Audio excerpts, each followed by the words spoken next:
bienvenue mesdames et messieurs dans votre émission Vivre les réalités du ciel sur la terre. Alors je me présente, je suis le pasteur André et nous avons comme règle d'or sur ce plateau que Jésus-Christ est Seigneur et la parole de Dieu est l'autorité finale. Alléluia. Alors nous sommes dans notre sujet et nous avons intitulé cela l'importance de la foi et nous avons déclaré que il faut absolument que le chrétien puisse connaître la définition de la foi. Parce que si tu ne sais pas qu'est-ce que la foi, tu ne sais pas c'est quoi la foi, tu vas produire rien du tout et surtout du néant. Alléluia. Parce que la Bible dit, le juste plutôt, vivra par la foi. Donc si tu ne sais pas définir la foi, tu ne sauras pas comment il faut vivre. Et la Bible dit que nous sommes sauvés par la foi. La Bible dit que la vie de la victoire est vécue par la foi. Donc toutes ces choses-là, vous ne les connaîtrez pas si vous ne vivez pas par la foi. Alléluia. Et hier, nous avons trouvé un principe qui était vraiment très, très puissant et très fort. C'est le principe qui se retrouve dans Romains 10 au verset 17. La Bible dit ceci. Ainsi la foi vient de ce que l'on entend, et ce que l'on entend vient de la parole de Dieu. La foi vient de ce que l'on entend, et ce que l'on entend vient de la parole de Dieu. Et je vous avais dit que le mot Dieu ici, qui est traduit par plusieurs traducteurs comme le mot Dieu, mais c'est le mot Christos. C'est le mot Christ. C'est-à-dire que la foi est produite par la parole de Christ. Alléluia, car c'est Christ, Jésus-Christ, qui nous a emmené la foi. Alléluia, il nous a emmené le principe de la foi. Amen. Donc, ce qui fait que la foi est née de la parole. Alléluia, la foi est née de la parole. La foi ne vient pas parce que tu pries beaucoup. La foi ne vient pas parce que tu jeûnes. Ou bien les gens qui posent la question, « Oh Seigneur, Seigneur, je prie, augmente-moi la foi. » Alléluia. Il est très marrant que dans beaucoup d'églises, j'entends les gens prier comme ça. « Oh Seigneur, augmente ma foi, augmente ma foi. » Et ils se croient très spirituels quand ils font ça. Mais mon frère, la Bible est claire ici, c'est bien écrit. La foi vient de ce que l'on entend. Et ce que l'on entend vient de la parole de Christ. Donc c'est-à-dire que plus tu es exposé à la parole de Christ, plus tu entends la parole de Christ, plus la foi augmente. La foi n'augmente pas parce que tu pries beaucoup, la foi n'augmente pas parce que tu jeûnes beaucoup. Je vais te montrer une chose ici. Il y a une fois aussi dans l'histoire des disciples, les disciples ont posé aussi la même question. Ils ont posé aussi la même question. Ils ont dit, Seigneur, augmente-nous la foi. Regardons ça, c'est dans Luc. Luc, chapitre 17. N'oublions pas, dans cette émission, c'est Bible en papier. Bloc-notes avec un bic. Alléluia. Tu diras, mais oh, pasteur, je n'ai pas l'argent. Maintenant que je t'apprends le principe de la foi, utilise ta foi pour acheter une Bible. Utilise ta foi pour acheter un bloc-notes, utilise ta foi pour acheter un bic. Alléluia. Et tu verras que Dieu n'a jamais prévu. Tu es prêt? Dieu n'a jamais prévu que tu vives par ton salaire. Toi, tu vis par les salaires, tu crois que oh, Dieu m'a béni. Dieu n'a jamais prévu ça. Déjà dans une prière de l'Ancien Testament, tu sais qu'est-ce qu'il dit? La fameuse prière que tout le monde utilise ici, oh, la prière Notre Père, comme si c'était une prière pour nous. Mais ce n'est pas une prière pour nous. C'est une prière de l'Ancien Testament. Jésus-Christ dit déjà, donne-nous aujourd'hui notre pain de ce jour. C'est-à-dire que Dieu, dans l'Ancien Testament, avait déjà le souci, si on peut appeler ça souci, de te donner de la nourriture tous les jours. Vous avez remarqué que Jésus ne dit pas, bon, donne-moi mon salaire de la fin du mois. Non. Il dit, donne-moi le pain quotidien, le pain d'aujourd'hui. Alléluia. Voici que dans le Nouveau Testament, il dit, l'Éternel pourvoira à tous mes besoins. Il n'a pas dit, l'Éternel pourvoira à mon salaire de la fin du mois afin que je puisse manger. Non, non, non, non. Si tu as un besoin aujourd'hui, l'Éternel pourvoit. Si tu as un besoin demain, l'Éternel pourvoit. Et à la fin du mois, quand ton salaire vient encore, l'Éternel pourvoit. Alléluia. Donc ce qui fait que Dieu ne s'attend pas qu'un système mondain puisse te nourrir. Mais il s'attend à ce que le système du royaume puisse te nourrir. Maintenant, regarde ceci. Dans Luc 17, nous voyons une histoire très intéressante. Alléluia. Alors, je vais vite vous lire ça. Moi, je lis à partir de Darby. Et nous allons aller petit à petit afin que vous puissiez comprendre ce qui se passe ici. La Bible dit au verset 1, il dit « Or, il dit à ses disciples, Il est impossible qu'il n'arrive pas de scandale. Mais malheur à celui par qui il arrive. Mieux lui vaudrait qu'on lui mit au cou, qu'on lui mit au cou une meule d'âne et qu'il le fût jeté dans la mer. Alléluia, qu'il fût jeté dans la mer, que de scandaliser un de ses petits. Prenez garde à vous-même. Si ton frère pêche, reprends-le. Et si il se répand, pardonne-lui. Et si 7 fois le jour il pêche contre toi, et que 7 fois il retourne à toi, disant, je me répands, tu lui pardonneras. Alléluia, amen.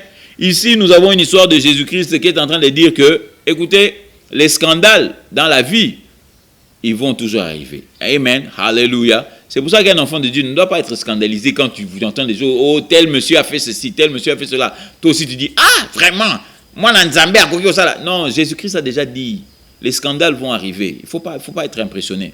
Donc ça, c'est du n'importe quoi. Ce qui va scandale, ça ne change rien à notre vie parce que notre maître nous a déjà dit qu'il devait arriver et il est impossible. Mais ce qu'il dit, c'est que malheur à celui qui va emmener le scandale.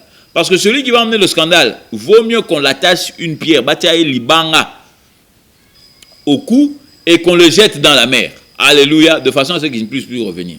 Mais ça, c'est ce que Jésus-Christ était en train de dire pour ceux qui emmèneront le scandale parmi les enfants de Dieu. Mais maintenant, il est en train de dire quelque chose. Il dit, si ton frère pêche contre toi, s'il vient, il pêche contre toi. Et voici que maintenant, quand il pêche, voici la façon dont tu dois procéder. Si ton frère vient pécher contre toi, la Bible dit reprends-le. Ok? C'est ce qu'il est en train de dire. Reprends-le. Et puis en même temps, il dit, et si il se répand, qui se répand? Ton frère. Quand il vient, il t'a fait du mal. Et puis, toi, tu l'as repris. Si il se répand, la Bible dit, pardonne-le. Il faut lui pardonner. Si il se répand, tu lui pardonnes. Parce que moi, aujourd'hui, les chrétiens sont devenus des faiblards. Oh non, tu vois, il faut seulement pardonner. Non, la Bible dit, si il se répand, pardonne-le. Repentir, ça ne veut pas dire que je dois faire la même chose la prochaine fois. Nous avons parlé du mot repentir. Le mot repentir vient du mot grec qui veut dire métanoïa. Ça veut dire changer la façon de réfléchir. Donc je ne peux pas te faire du mal, na fini au lelo, je t'insulte aujourd'hui, et puis après, je te dis, bon, ça va, je te pardonne. Et puis demain, tu reviens, tu m'insultes encore, je te dis, non, je te pardonne. Non, c'est pas ce que Jésus a dit. Écoutez bien, Jésus-Christ a dit, si la personne vient, quand tu le reprends, tu lui dis, hé mon frère, je n'ai pas aimé comment tu as parlé. Maintenant, si la personne se répand, si quand toi tu lui dis, mon frère, il ne faut pas me parler comme ça, et que le frère te dise maintenant, ah, excuse-moi, j'aurais pas dû te parler comme ça, je vais changer. Là, tu lui pardonnes. Mais si la personne, tu lui dis, écoute mon frère, j'aime pas comment tu parles, et puis il te dit, ah, c'est pas mon problème, c'est ta vie. Et toi aussi, allez, Nakati à Bonzambé, tu dis seulement, bon, je te pardonne. Bon, écoutez, la réalité ici, c'est que quand on va étudier ce verset ici, ou bien quand on va étudier le pardon, il faut que vous compreniez que les enfants de Dieu ne pardonnent pas parce que les gens ont demandé. Nous, on pardonne d'avance, exactement comme Jésus-Christ a pardonné d'avance. Là, Jésus est en train de parler aux disciples. Il est en train de parler aux disciples. Et n'oubliez pas que quand il parlait aux disciples, les disciples n'étaient pas nés de nouveau. Alléluia. Donc il dit maintenant, pour éviter les dégâts entre vous, quand quelqu'un vient se repentir, là tu le pardonnes. Mais s'il ne se répand pas, papa, Zala et Kenge, fais attention, parce que les gens qui ne se pardonnent pas sont prédisposés à te faire du mal encore. Alléluia.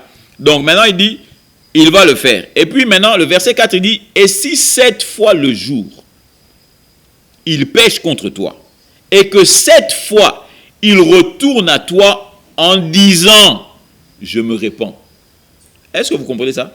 Pendant des années, nous avons lu ce verset ici, surtout moi, j'ai lu ce verset en me disant que non, quand quelqu'un me fait du mal, il faut qu'Arana pardonner, on me frappe, je suis un enfant de Dieu, il faut que je pardonne. Pourtant, ce n'est pas ce que Jésus a dit. Jésus a dit, si 7 fois le jour, il pêche contre toi, et qu'il retourne vers toi, et qu'il se répand, c'est-à-dire que, pardonne-moi pour ma B.O. na sali, là, tu le pardonnes. Mais pas que, oh, n'a pas ça carte blanche pour qu'il dise n'importe quoi. Maintenant, regarde ceci. Il dit maintenant, tu lui pardonneras. Maintenant, quand les apôtres, les disciples étaient tous là, ils écoutaient ce qu'il disait. Ils ont dit, mais ce monsieur, qu'est-ce qu'il est en train de dire ici?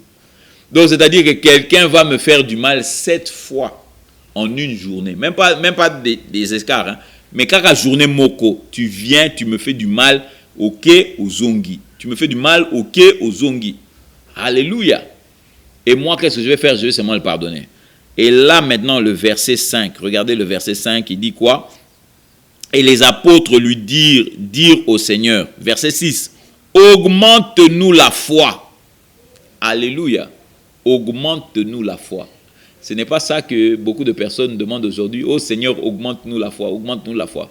Maintenant, je veux voir si Jésus-Christ a dit, bon, comme vous voulez que je vous demande la foi, priez plus, jeûnez plus. Est-ce que c'est ça qu'il dit? Regarde bien dans ta Bible, est-ce que c'est ça qu'il dit? Je ne crois pas que c'est ça qu'il dit. Hein. Ils disent au Seigneur, augmente-nous la foi.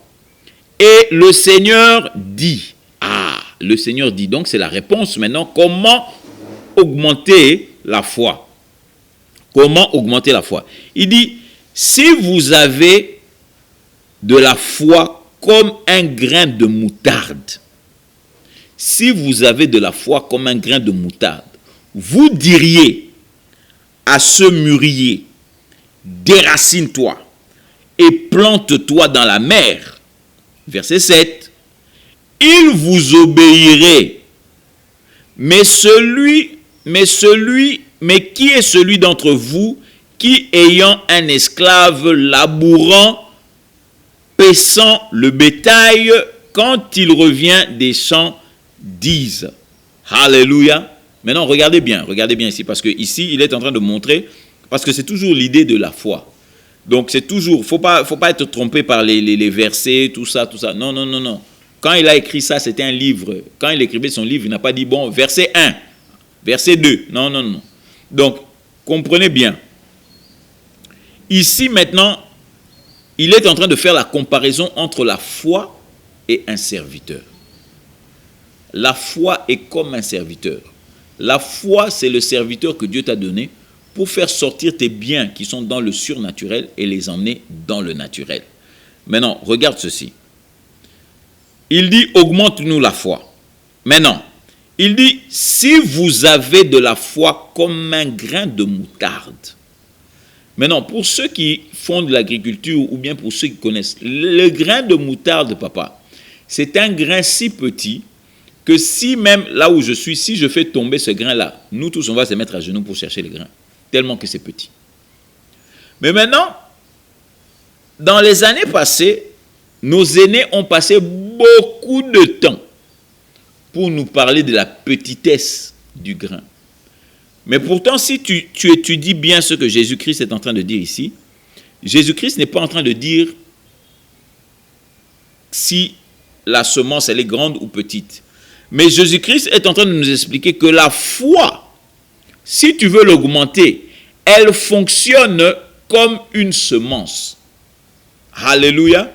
Elle fonctionne comme une semence. Et maintenant, cette semence, pour la planter, pour qu'elle agisse, il faut la planter. Écoute bien, mon frère, ma soeur. Une semence, tant que tu l'as dans tes mains, elle ne produira rien. Mais dès que tu la plantes ou que tu la jettes sur la terre, le processus d'agrandissement ou d'accroître commence. Alléluia. Et c'est ça que Jésus-Christ est en train de dire. Il dit, si vous avez de la foi comme un grain de sénévé. Donc, j'enlève le grain de moutarde ici, je mets semence. Si vous avez la foi comme une semence, vous diriez, comment tu plantes la foi? Comment tu libères la foi? Par ta bouche. Tu dis. Et tu dis à ce mûrier, qu'est-ce que tu lui dis? Tu lui dis ce que tu veux et ce que tu veux qu'il fasse. Alléluia. Gloire et louange à Jésus, alléluia, car ce sont des choses très importantes. Ne vous en faites pas. La prochaine fois, on parlera du fonctionnement de la foi. La foi fonctionne lorsque tu la fais fonctionner. Et ça, ici, il nous donne la clé. Si tu veux que ta foi augmente, commence à utiliser ce que tu as. Vous allez voir que Jésus-Christ ne leur a pas dit, bon, je vais ajouter la foi. Non, non, non, non. Il a dit, utilisez d'abord ce que vous avez. Et quand vous utilisez ce que vous avez, vous savez qu'est-ce qui se passe avec une semence? Disons que tu as le mukokoli de la mangue. Tu as le noyau de la mangue. Quand tu lances le noyau de la mangue, il n'y en a qu'un seul, hein? Mais quand le manguier grandit et qu'il produit, il produit combien de mangues? Une seule? Je ne crois pas. Hein. Il en produit plusieurs. C'est ça que Jésus-Christ est en train de dire. Il dit, si tu veux que ta foi augmente, utilise celle que tu as. Et quand tu utiliseras celle que tu as, elle produira maintenant beaucoup plus et elle augmentera. Alléluia. Amen mon frère, amen ma soeur. Alléluia. Voici que le temps qui nous est reparti aujourd'hui arrive à sa fin. Et je voudrais t'offrir le plus grand cadeau du ciel, qui est recevoir Jésus-Christ comme Seigneur et Sauveur dans ta vie. Oui, mon frère, oui, ma soeur, jouer à l'église, on a passé trop de temps, alléluia, à faire croire aux gens que nous sommes chrétiens pendant que nous ne sommes pas. Mon frère, voici ce que la Bible dit. Si tu confesses Jésus-Christ de ta bouche et que tu crois dans ton cœur que Dieu l'a ressuscité d'entre les morts, tu seras sauvé. Alors je veux, mon frère, que tu puisses répéter ça avec moi, ma sœur, en disant, Seigneur mon Dieu, j'ai entendu ta parole aujourd'hui et je crois que tu es le Dieu Tout-Puissant.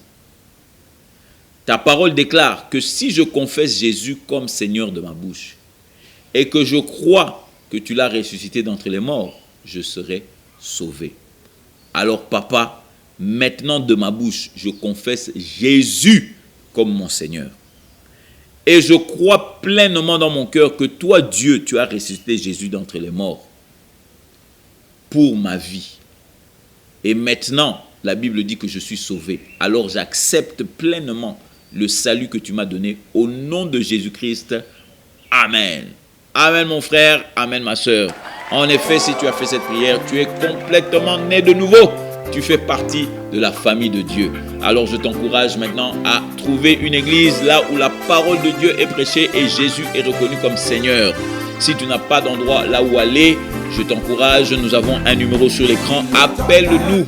Nous allons te répondre, nous allons te diriger et si tu es dans les alentours, nous allons même t'inviter à venir passer du temps avec nous dans notre culte. Voici que je suis le pasteur André, vous rappelant que Jésus-Christ est Seigneur et surtout que votre temps de vivre les réalités du ciel sur la terre est arrivé au nom de Jésus. Amen. À la prochaine et à au revoir.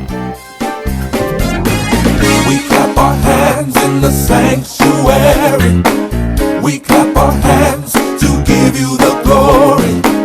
We clap our hands to give you the praise. And we will praise you for the rest of our days. Yes, we will praise you for the rest of our days.